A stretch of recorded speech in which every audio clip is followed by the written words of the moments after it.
Hello, meron ka bang mga kailangang ipakorek sa mga birth certificate or marriage certificate or death certificate ng loved ones mo? In this video, we're going to talk about administrative correction of civil registry entries dito sa Philippines. Ano ang mga kailangan mong matandaan at processes para dito? So ang ating basis is RA 9048 as well as RA 10172 which amended the said law. So para mas ma-appreciate natin ang law na ito, once upon a time, lahat kasi ng correction through judicial proceedings lang. So kailangan mo pang magpa-court, kailangan mo file ng petition sa court. So magastos, mahaba, matagal. Pero dahil sa law na ito, thank God, dahil sa RA 9048, meron na tayong tinatawag na administrative correction. So meaning may mga aspects na pwede mong mapakorek administratively. Okay, dual system kasi tayo, merong administrative, meron ding judicial. So thankfully, we have this law. So para malaman natin na hindi mo na kailangang mag-file sa court, alamin mo muna yung kind of correction na kailangan mo. So ang under sa administrative corrections are clerical and typographical errors. Hindi sila substantial. Okay, meaning obvious na nagkamali lang sa spelling or sa pagsulat, especially nung midwife or nung someone na nag-register. And then first name or nickname na kailangan mong i-change. Okay? Hindi yung last name kasi it will change the father, the legitimacy. And then correction of day and month of birth, hindi yung year. Tandaan, hindi kasama yung year kasi it will change your age. So month or day lang. For example, from June to July, yung correction. Okay? And then biological sex when due to clerical or typographical error. So hindi yung sex change, yung basis, kundi talagang imbis na male ang nalagay, female. So, kunwari, nilagyan ng X, pero check pala yung kabila. So, yung interpretation is yung X yung sinunod. So, mga ganun. So, pag ganito, that's administrative correction. Yung mga judicial, kailangan talaga ng court petition, nationality. Okay? If you want to change citizenship and then year of birth. Okay?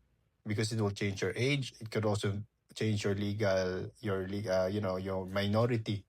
And then civil status, obviously, legitimacy and affiliation, such as, for example, your last name, and then sex reassignment. So, hindi pwedeng i-change ang male or female kung dahil sa sex reassignment.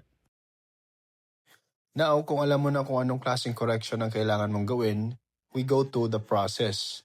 So, pag administrative correction, you just file with the local civil registrar or registry office, LCRO. Usually, ito ay nasa munisipyo or city hall or sa Philippine Consulate kung kayo ay nasa abroad. Tandaan na meron tayong tinatawag din na migrant petition. So pag doon ka pinanganak sa Luzon, nandoon yung local civil register mo and you are now in Mindanao, then through the migrant petition, you can file sa civil register kung saan ka resident. Okay?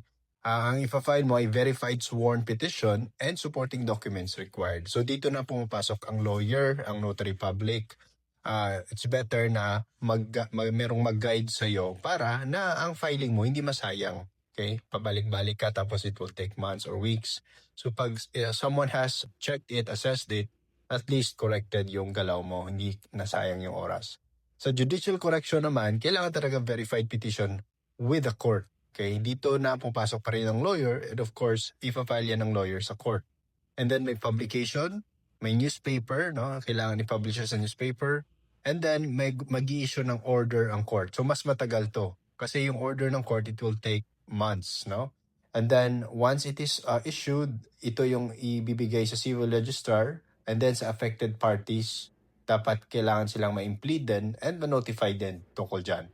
After that, then the correction will be made. And tandaan na, ang correction ng mga ganito is hindi siya talaga mismo sa paper na yon. Doon siya sa margin.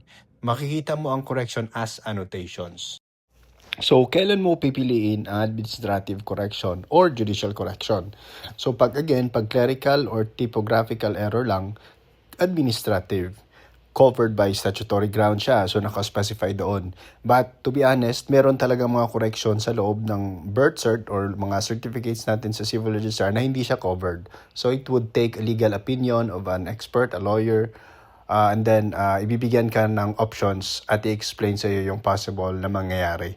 So, pag i-try mo, for example, yung administrative at hindi ito na-approve ng civil registrar, then most likely ang gagawin nyo is judicial correction or magpa-file kayo ng petition with the court to change or to execute the substantial changes. For example, legitimacy, nationality mo, civil status mo, year of birth.